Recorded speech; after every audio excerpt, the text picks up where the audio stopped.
Welcome to the Energetics of Codependency, the podcast where we unravel the unseen forces that shape our relationships, our boundaries, and our sense of self.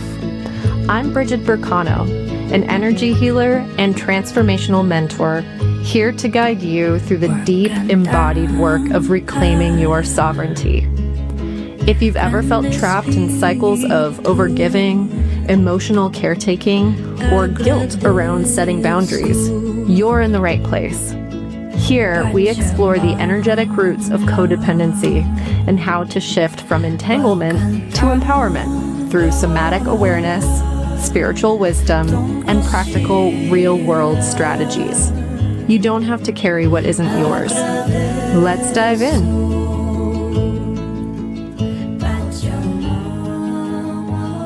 Hello. Today we're going to talk about the mental petal of the Well Woman's Rose. Now, just to review, there are 5 petals of the Well Woman's Rose. Those are physical, emotional, mental, relational, and spiritual. Picture a wild rose in your mind. All 5 petals are about the same size. And that is what is natural, that's what's right, that is what Creator intended. Now, most people in the modern world have a much larger mental petal than the other petals. And this is for a few reasons. There's a huge emphasis on academics in childhood, where children are just really working with their minds, and there isn't a lot of physical movement, not a ton of embodied relational experience. It's very much about sitting down and learning the program that's being taught. So that's one way that our culture puts us in our minds more than the rest of our beings. Another way is, the technology and entertainment that we use a lot. There's the TV, phone, computer. What ends up happening is we don't really build a tolerance for the physical sensations of the body, and we fall out of habit, the kinds of habits that humans would normally have through just existing, walking long distances, getting water, building fires, hunting, gathering, weaving baskets, making clothes, building things. Like, this is what is natural for humans to do. We're meant to use our bodies a lot, and we just don't. But this isn't news to you, I'm sure. Another way that our being kind of enters more into the mental space and ignores the body and the emotions in the body can be through trauma. There's, in Eastern Body, Western Mind, there is reference to Reich's characterology, Wilhelm Reich. It's a study of how when there's different woundings, different emotional woundings, different hardships, our energy will flow in a certain way that can create a different shape of the body. It's really interesting to see these descriptions and see how that would work. I mean, it would make sense if matter follows energy, that our spirit's intention will shape the shape of our body. So there's this character called the schizoid, or the unwanted child, and what that character ends up doing is the spirit sort of dissociates from the body because it's too painful to inhabit the body. And they end up becoming very creative. It's a huge artist archetype. And they have, spiritual gifts, but they're just kind of anchored in their head. And so the healing for that type is to re-enter the body at the pace of permission, at the pace of safety, and slowly feel at home in the body and trust the earth and trust that we're actually meant to be in this body right now in our lifetime. And that's a character that I definitely relate to And I was kind of typed by my healer as having a lot of this as my primary defense. And so again, what happens when we're too much in our heads and too much in the mental world, our physical world gets neglected. And there can be chronic issues that we have been avoiding. It's not uncommon. I mean, it's not normal, but it's not totally uncommon for people just to not even feel their legs beneath them, not even notice when they're having these chronic pain issues. And then, of course, if you're not listening to your body's cues, they get out of hand, and your body will keep trying to get your attention until something really big happens and takes over with a health crisis. So it's very much worth the effort of coming into the body, tolerating the sensations, learning to work with it, and learning to listen to your cues and talk to your body. And then, you're not just thinking about what you want, but you're actually creating what you want in the world. You will have too much mental energy if you're kind of like daydreaming constantly, but nothing that you want ever materializes. Where you're constantly planning, but with no action. Or you have lots of conversations in your head with somebody, but then you never actually have the conversation with the person. Funny story, just this week, in the Seattle area, we were warned about a tornado. There was supposed to be this crazy, huge tornado sweeping through. It was going to be absolutely devastating. We've never had a tornado before because those generally happen on wide open spaces, and our region has 2 mountain ranges, plenty of forests, and it was kind of funny to hear that there was going to be a tornado. But the news was making a big deal that we were going to have a tornado with golf ball sized hail, and it was going to be devastating. And it was very interesting to see some people were freaking out and others were pretty chill about it. The ones I noticed who were pretty chill about it are the ones who actually pay attention to the land. We were like, oh, that's interesting. And then we sat outside and noticed that the birds were chirping. The eagles were just mating and didn't have any problems. It was a beautiful sunny day. We had a little bit of wind later that night, but nothing like the windstorms that we're used to, where trees are falling over. So it was like not even as big of a storm as we would typically get in the fall or the spring.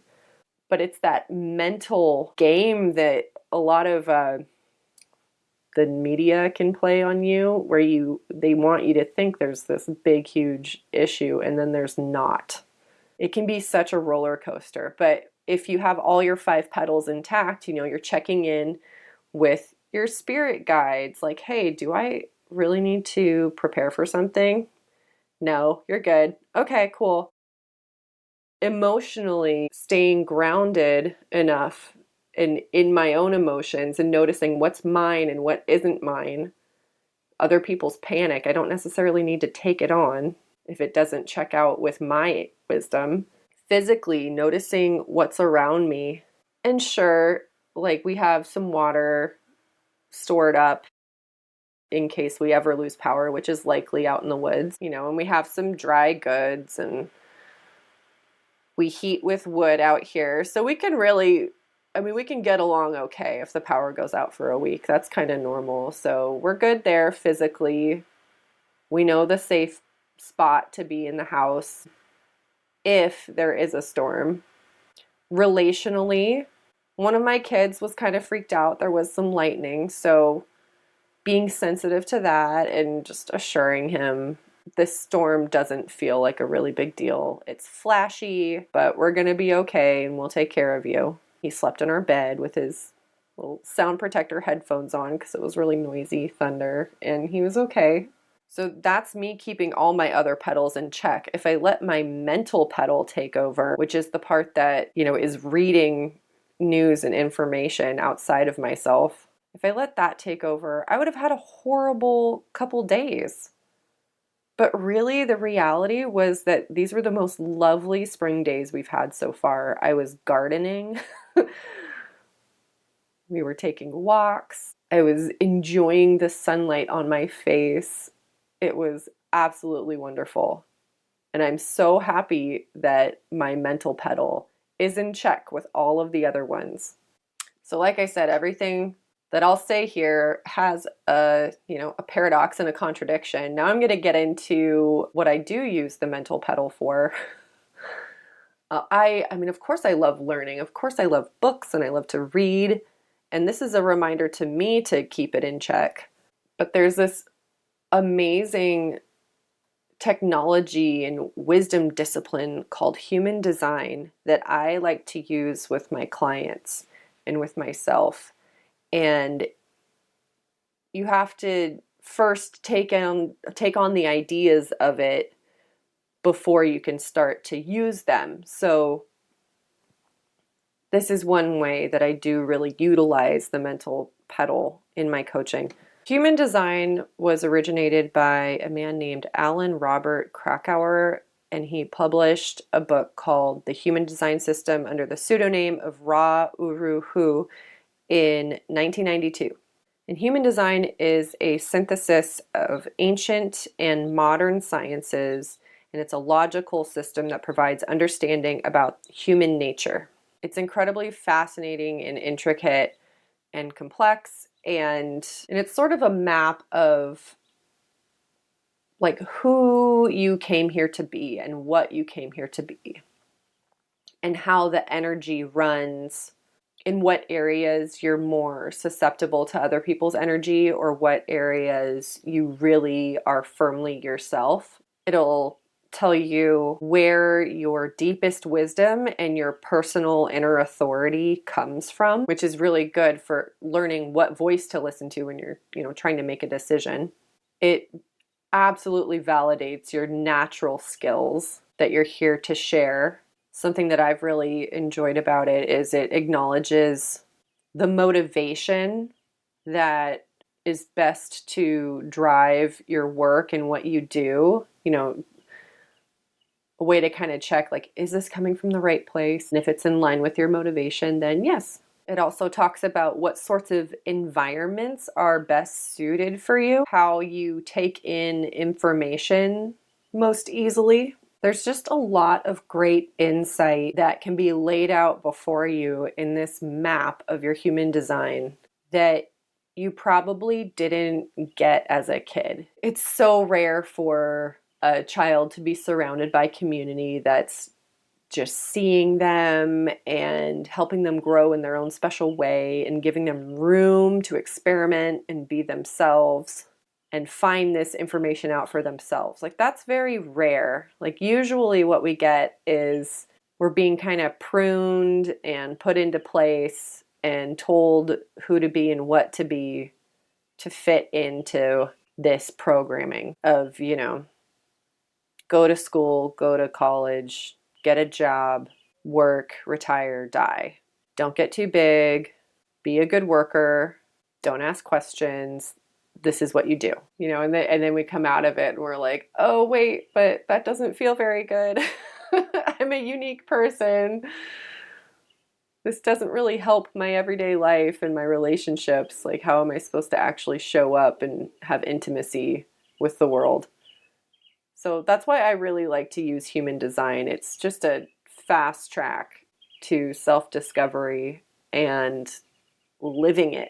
The mind, the mental pedal, it can be useful for learning new approaches and introducing new ideas, but all of that wisdom most likely came from somebody else's emotional, instinctual impulse to explore or describe a deeper wisdom from within, or perhaps a download from spirit. So we just need to put the mind in its proper place, where it's not too exalted in our day-to-day life. spinning in the mind, looping thinking, lots of thought and noise without a demonstrated alignment and action is what people have to show for having too big of a mental pedal. Another role that the mind plays in evolution is the mind holds beliefs. And if you've been listening to life coaches or speakers, you've probably heard about limiting beliefs or supportive beliefs. The order of operations in a person's body and a person's understanding of the world is we have a sensation that hits our nervous system, like you sense there's danger or something crosses your boundary, or you feel a sort of gut reaction to disappointment. And that's like the quickest hit your body will get. And this is why it's important to be friends with your body, because that's where the real sensibility is. And then you have an emotional response to that. So we're not even in the brain yet. It's your nervous system and then emotions responding to the nervous system impulse. And then it hits your thinking mind, which creates a story about what just happened. And that's where beliefs come from. For example, if I had the experience as a child of being told to, sit down, be quiet, don't speak up. And if I try to speak up or get somebody's attention, something bad happens. Then I can develop the belief that nobody wants to hear what I have to say. Nobody has time to hear it. It's not important. And I will get in trouble for speaking out about something that I notice. Or my needs don't matter and nobody cares. Something like that. This sort of belief will drive an entire life of thoughts that validate the belief. It's very important to understand that the mind is mostly a storyteller, and we can kind of work backwards.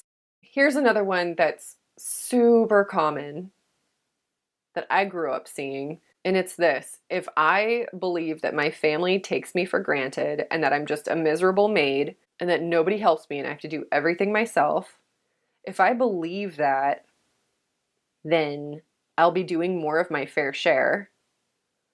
I'll be totally closed off to any indication that I'm appreciated, and I won't see or take opportunities to rest or have fun, or I'll feel like I have to steal them and have a big fight so that I can rest instead of just saying, okay, it's time for me to rest now because I deserve it. Whereas if I believe that I matter in my house and that we're all working together to make it work and that I have agency, then I will approach my family members in a collaborative way. But you really need to go searching in your gut for those beliefs that are hidden in there. The mental pedal, if you're using it in its highest capacity, it's about learning to get out of your own way, because your thoughts looping like that, it's like it's casting a spell on your life.